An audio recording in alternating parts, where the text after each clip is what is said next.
discussion on textbook questions, force and pressure, right? The first question is, give two examples each of situations in which you push or pull to change the state of motion of object, right? Change the state of motion of object means you are either changing the speed or making the object to move with a less speed or more speed or position, all that you are changing. And how many examples you can see in a day-to-day life. You are sometimes pulling the drawer and pulling it so fast sometimes and pressing it so hard, the toothpaste, and sometimes, when you play football, you're kicking moving ball. So many examples are there. So I am not giving any specific examples here. You have to write your own examples, right? And write your own examples, not by just picking up from the Google search or any material. So anything which is related to your day-to-day life situation, you pick up and write. That is what is required. Next question. Give two examples of situations in which applied force causes a change in the shape of an object. Right? Change in the shape. Remember, force causing change in the shape. Right? And many occasions we see throughout. Right? I want you to write your own examples, not the examples which I am telling here. So here I am simply taking one examples where generally when we hammer, what happens, we miss the target and then the nail gets bent. That's one example of change in shape. And the best example, every one of us, okay, we see in our home that dough making. And what happens here? The dough gets changed in its shape every now and then, where the muscular force is applied on it. So again here I request you to write your own answers. The next question is that fill in the blanks, right? So here we have to draw water from the well, and when you draw water from the well, what you have to do? Very simple, we have to pull.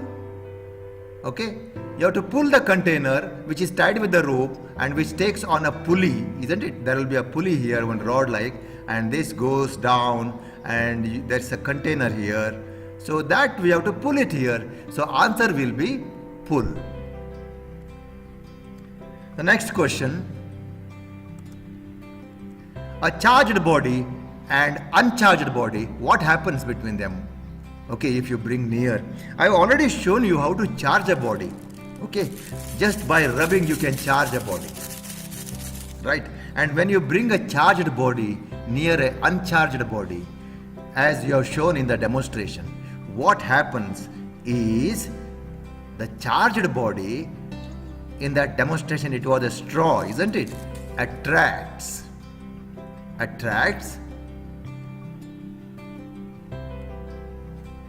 an uncharged body, right? Quickly we'll go for the next one.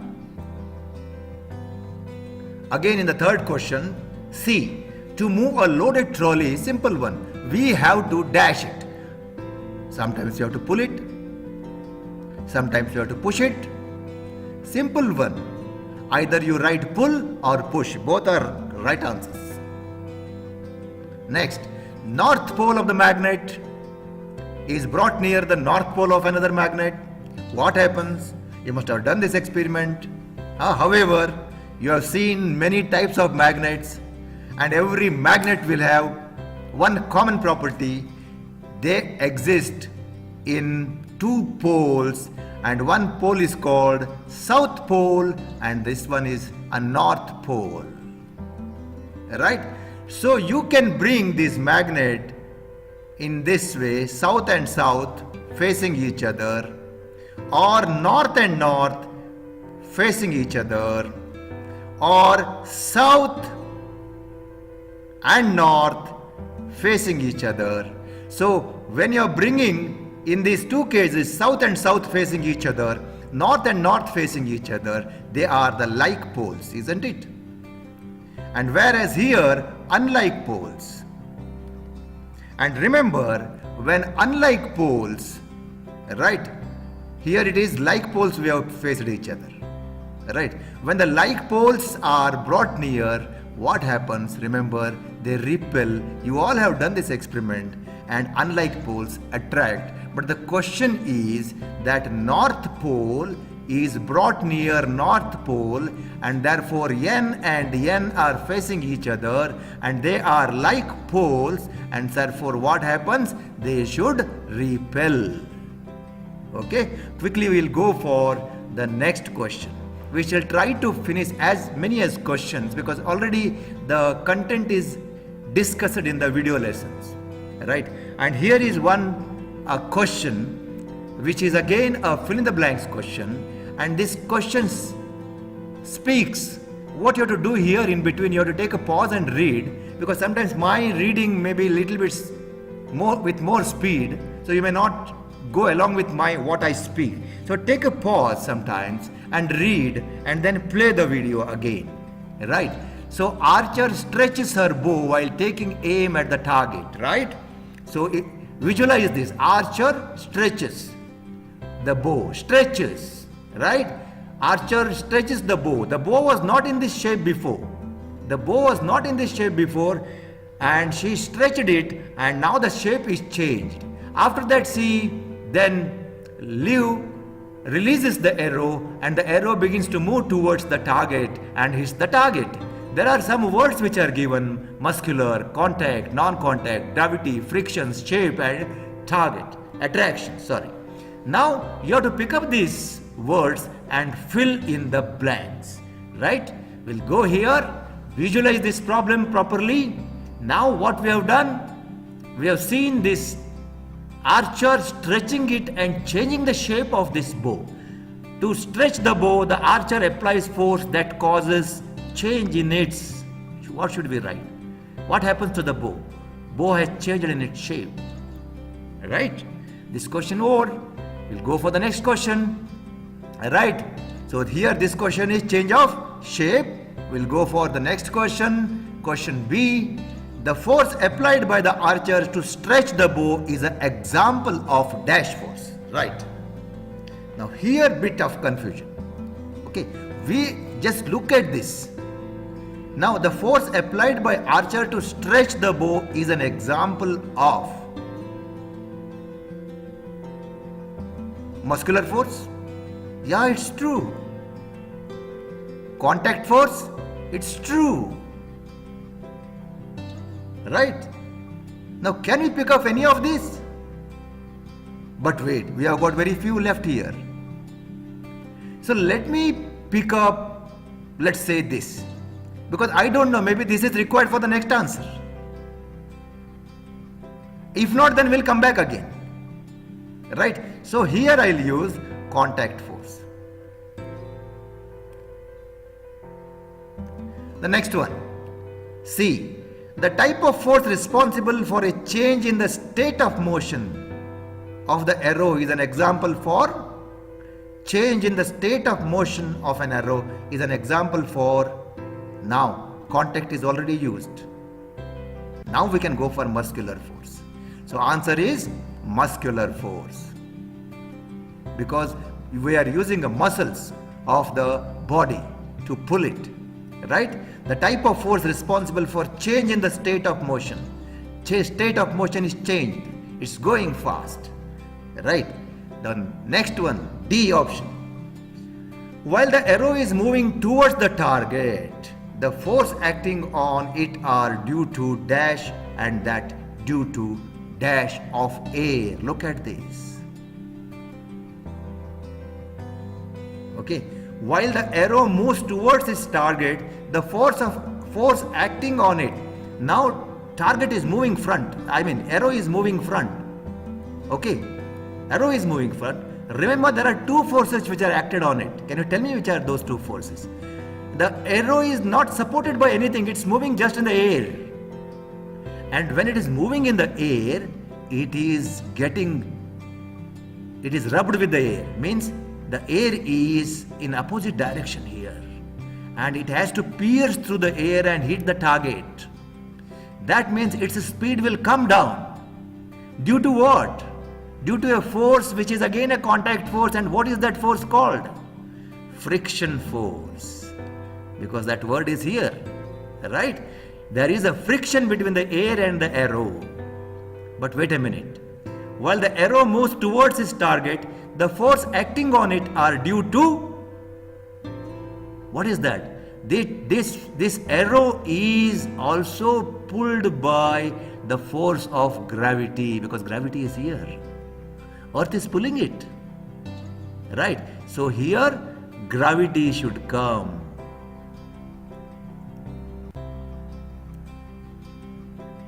So answer is, while the arrow moves towards its target, the force acting on it are due to gravity and then due to friction of the air. Is that clear? Okay. Now, the next question. The next question is, now here in the following statements, identify the agent exerting the force. Understand this? Identify the agent exerting the force. Means who is applying the force. And then the object on which the force acts. Means you have to identify two things here. One is who is applying force and on what the force is applied, and then you have to say, state the effect. What has happened to the object? What has happened to the object? So first thing what you should know, that you have to identify the agent exerting the force, who has applied the force, and then on what the force is applied and what has happened to the object after application of force. Basically it is speaking on effect of force, right? The first one is, squeezing of lemon. So we'll take one by one all these things. 4 options, the 4 situations are given. The first situation, here we go, squeezing of lemon. And what happens when we squeeze the lemon? The juice comes out, lemon juice, right? Now who is applying a force? A person? It is better to say fingers. Agent is a fingers. Where do we apply? Actually between the fingers we keep the lemon and then squeeze it, right? So who has applied? What is the agent which has applied the force? Fingers, right? And second, the fingers have applied the force on what? What's the body? Body is lemon. Okay. Then what has happened after that? What is the effect of force? The lemon has changed its shape. So how you have to write this answer? The answer to this you have to write like this. What is the agent? Agent is fingers.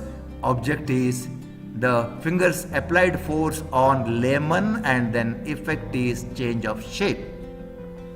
Right? Quickly we'll go for the next one now.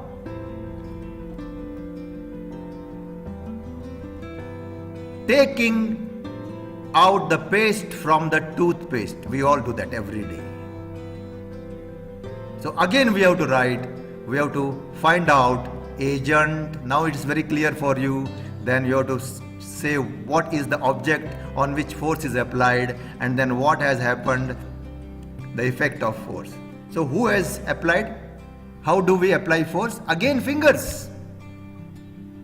Right? Again fingers. Right. Then what is the object? Is it lemon here? Is it lemon? No, lemon is the wrong answer, right? And what should be here? In place of lemon,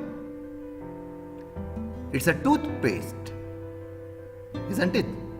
It's a toothpaste. We are applying force on toothpaste, and again what has happened?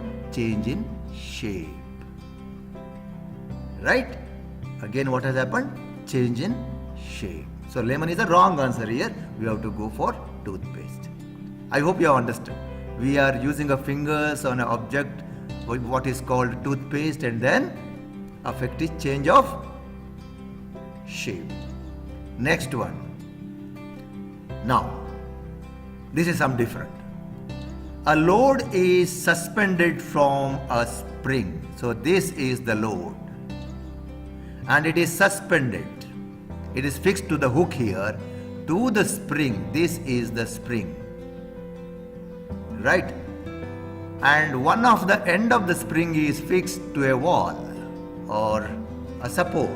So this is not coming out, it is fixed. Now what happens here? This load will pull the spring down. The spring earlier is just this much. Now when the load is pulling it down, what happens? It becomes lengthy, right? Now again here you have to write what is agent who has applied force here. Tell me, who is applying the force? It's a load, isn't it? And who has applied force on the load? Right, it's earth. Why this load goes down? It's because of earth's gravity. But here either you can write earth or load. So load is applying a force on the spring, and then object is spring, and then what happens to the spring? Again change in shape. So agent is load or earth, object is spring, and effect is change in shape. The next one is force and pressure. Next one is an athlete making a high jump to clear. An athlete making a high jump to clear. So you all have seen and sometimes participated in the high jump event in the school. What we do, we'll go and take a run for some time, and then suddenly we push the floor, that's the ground. And when we push the ground vertically, our body gets up, right? And then when we jump up, we make clear the bar here. Okay, so this athlete is doing the same thing. The question is, when this is done, who is the agent who has applied force? Who is applying the force? Right? Athlete, actually. Athlete is applying force. Understood? Unless athlete applies force on the ground, he or she cannot jump up. Right? And therefore, where athlete is applying a force? On ground. So that's the ground, isn't it? And through legs she is applying the force. Okay. And what is happening to the body? The body was going straight, horizontal, in one direction, and suddenly there is a jump. So what happens? Change in state of motion, change in direction, change in speed. Altogether we can say change in state of motion. Okay, the effect is change in state of motion, or even you can say change in direction, because the athlete moves straight and then takes a vertical jump, isn't it? So change in direction. Change in direction again means a change in state of motion, right? So this is the answer for it.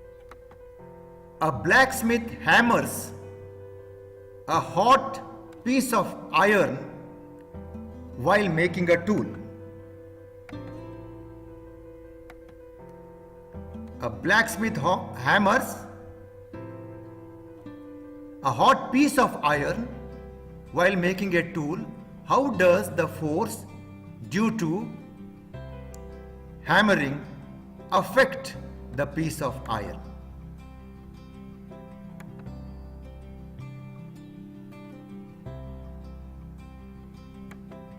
And this is the question.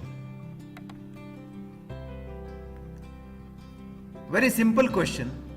You all have already learned, right? This piece of iron, when it is hammered, what is happening here? It is changing its shape. So the answer will be simply a change of shape. Quickly we'll go to the next question. The next question is, first I'm going to read the question.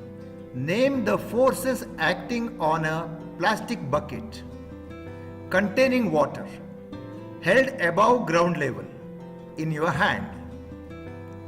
Discuss why the forces acting on the bucket do not bring a change in the state of motion. Now, just look at this change in the state of motion. And what does it mean? An object, I am going to write here,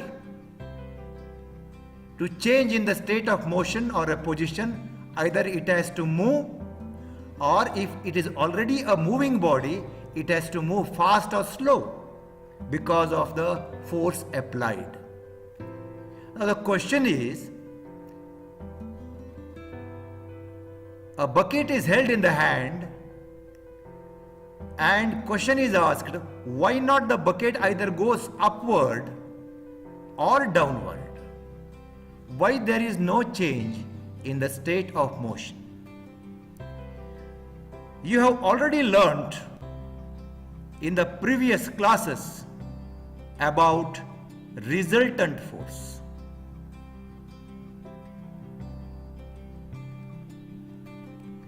And what is resultant force? Resultant force is a combined effect, or it can be even called as a net force, is a combined effect of the force which are applied on a body. Let's say an object is applied with, let's say 1 Newton of force, then the object moves in the direction of the force. But at the same time, if in the opposite direction, same 1 Newton of force is applied, now two forces are equal and opposite, then we say the resultant force of these two forces is 0. Right? You already learned this. And then what happens to this? This will not change in the state of position. Or if it is in the motion, it will not change the state of motion. Right? So this is what about the resultant force. Now we shall see what all the forces are here. The first force is upward, and that is the muscular force. Right? And the second force is downward, and that is the gravitational force. So this force is gravitational force. And what is gravitational force? Right? Gravitational force is a force of gravity. Earth is applying it. And whereas she is pulling it with the help of the muscle, so we can call this as a muscular force. Right? So that will be a muscular force.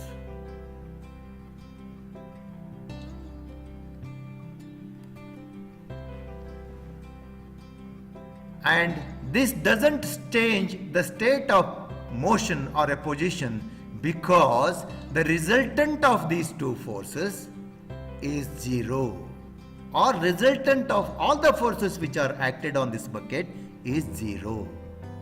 You can simply say muscular force and the gravitation force are equal and opposite. Right? And therefore they cancel each other, and that keeps the state of motion same as it was earlier. So what should be your answer?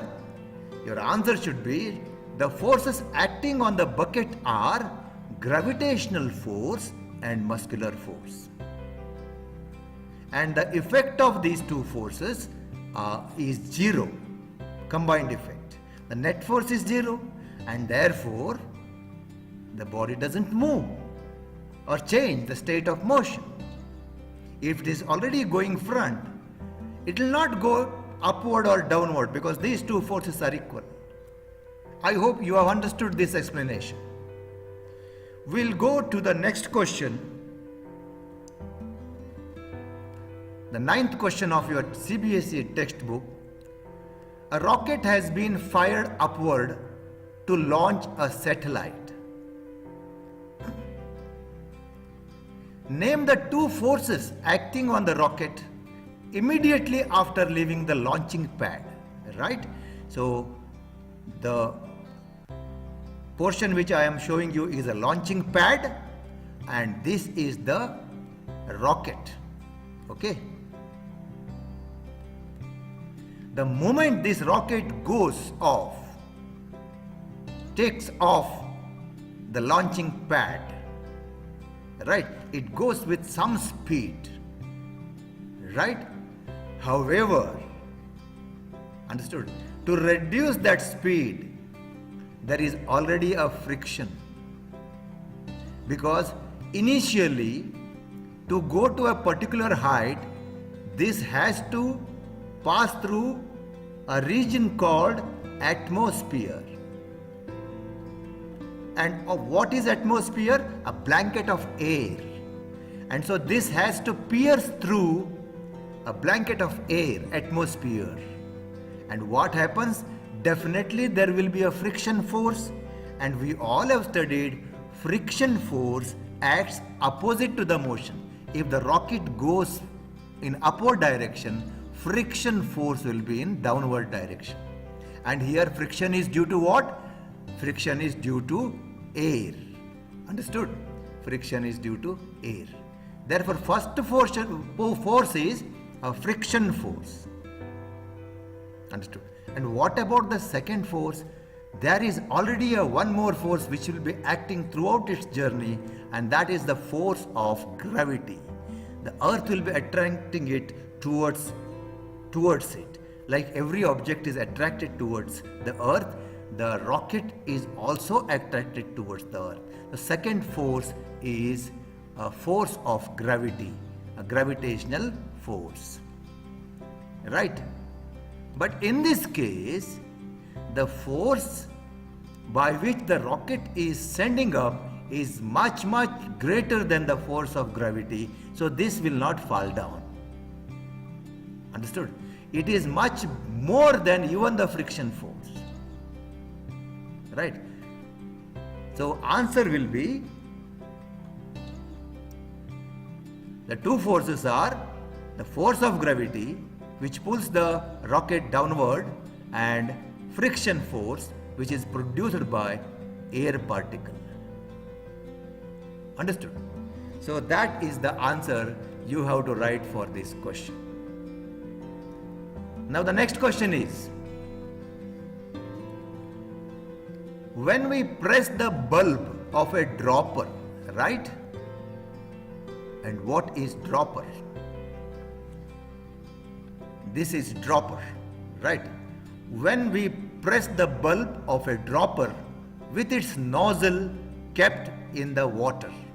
So if this is kept in the water, okay, if this is a beaker and if this is this one, and then if you press here, right, you will see some bubbles coming out. So these are all, everyone will be experiencing that. Okay.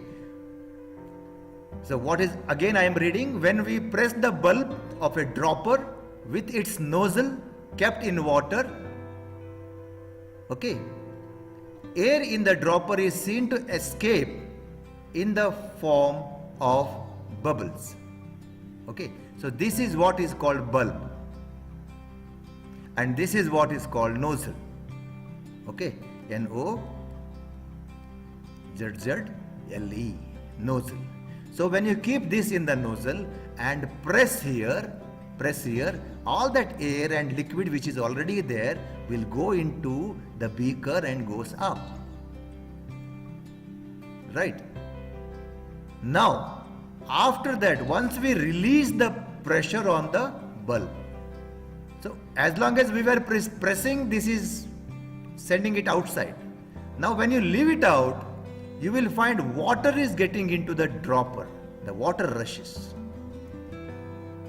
If this is the case, you know, is it because of pressure of the water, or pressure of, gravity of the earth, or shape of the rubber bulb, or atmospheric pressure? So let us analyze this. Okay. So this is the dropper, and when you press the dropper, all that which is there, the air and even the liquid which is already present, it is pressed one, okay, will go out in the form of droplet.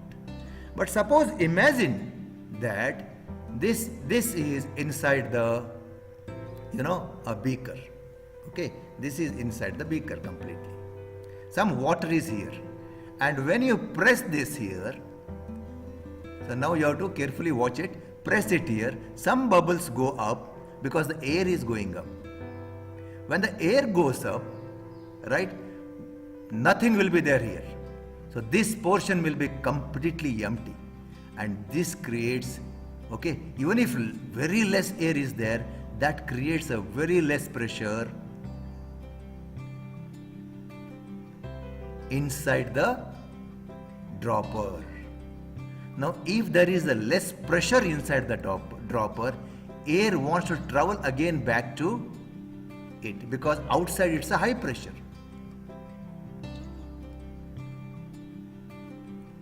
So high pressure air wants to go back here because there is a low pressure here. Air flows from high pressure area to low pressure area, and there is no way out. Right? There is no way out. The only thing, the air can apply pressure on the surface of the water. Right? And there is only option left, that since this is of less pressure, understood? Even less pressure than the water pressure here inside, this water will be rushing inside. Right? And who pushes that water to go inside the nozzle? Right? It is the air pressure. That is what is called atmospheric pressure. I hope you understand. Right? High pressure air is always trying to go from high pressure to low pressure. Not even air, even the water also. Okay, but in this case there is no way for the air to go inside, but there is a way for the water to go inside, since the less pressure area is created. And how did we create the less pressure area? We have pressed it and taken all the air out. So less pressure area is created, and there is only way that the water can rush inside. And who is pushing the water to rush inside? Is the atmospheric pressure. So the answer is atmospheric pressure. Right?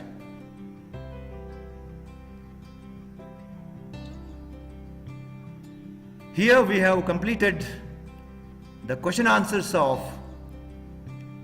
force and pressure.